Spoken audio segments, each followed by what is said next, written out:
Friends, நம்ம வந்து ஒரு 10 கிலோ பிரியாணி செய்ய போகிறோம். இப்போ நம்ம சட்டி வச்சுட்டோம். சட்டி எப்பவுமே நல்லா காயணும். நல்லா காஞ்ச பிறகு 10 கிலோவுக்கு 2 லிட்டர் எண்ணெய், எப்பவுமே வந்து கடலை எண்ணெய் நம்ம ஊற்றி செய்கிறோம். பிரியாணிக்கு எப்பவுமே வந்து கடலை எண்ணெய் ஊற்றி செஞ்சால் தான் நல்ல ஒரு டேஸ்ட்டு கிடைக்கும் பிரியாணிக்கு.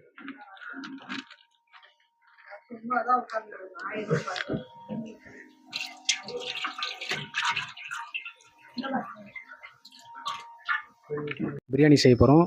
அதுக்கு 4 கிலோ வெங்காயம் எடுத்து வச்சுருக்குறோம். இதில் பார்த்தீங்கன்னா புதினா, கொத்தமல்லி, 1 கிலோ இஞ்சி, 1 கிலோ பூண்டு, மிளகாத்தூள் 100 கிராம், உப்பு, தண்ணி, பச்சை மிளகாய். இது வந்து பார்த்தீங்கன்னா தக்காளி 3 கிலோ, தயிர் 1.5 லிட்டரு. இப்போ நம்ம எப்படி செய்யலான்றதை பார்க்கலாம். 150 ml நம்ம ஆட் பண்ணுறோம்.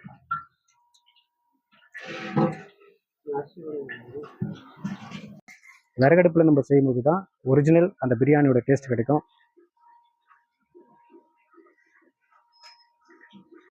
லவங்கம் 10 கிராம், ஸ்டார் அன்னாச்சி ஒரு 5 கிராம் சேர்த்து ஆட் பண்ணுறோம். வெங்காயம் நல்லா பொன்னிறமாக வதங்குற வரைக்கும் வெங்காயத்தை நல்லா கிண்டி விட்டுட்டே இருக்கணும். 10 நிமிஷத்துக்கு ஒரு டைம் அப்படியே மூடி எடுத்து நம்ம வெங்காயத்தை ப்ரௌன் ஆகிற வரைக்கும் கிண்டி விட்டுட்டே இருக்கணும். இஞ்சி பூண்டு பேஸ்ட் நம்ம கொட்ட போகிறோம். வெங்காயம் ப்ரௌன் ஆயிடுச்சு, கொட்டுப்பா. இஞ்சி பூண்டு, புதினா, கொத்தமல்லி, பச்சை மிளகாய், தனி மிளகாத்தூள், கல்லுப்பு,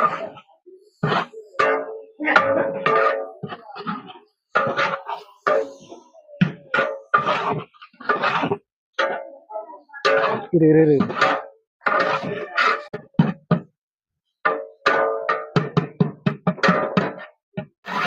இப்போ தக்காளி ஆட் பண்றோம்.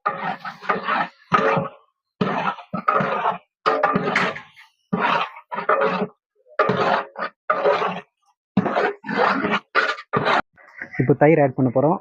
1.5 லிட்டர் தயிர் இதை சேர்க்கணும்.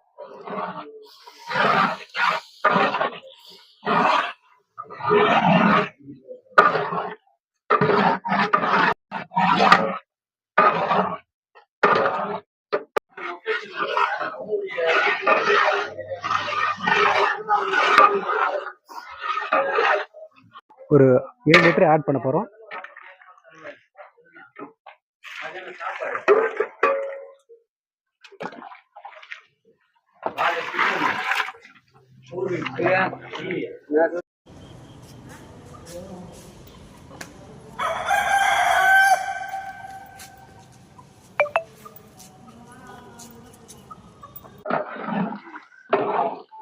கூட்டிடலாமா? சிக்கன் கூட்டிடலாமா? உப்பு ஆட் பண்ண போகிறோம். உலைக்கு நம்ம உப்பு ஆட் பண்ணுறோம்.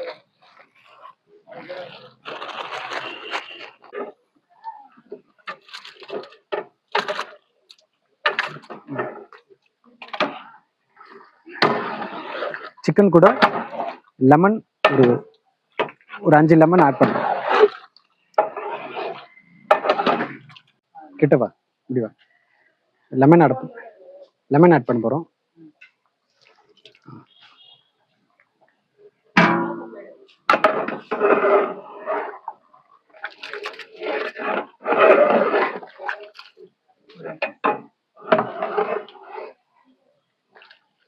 ஃப்ரெண்ட்ஸ், இப்போ நம்ம தம் போட்டாச்சு.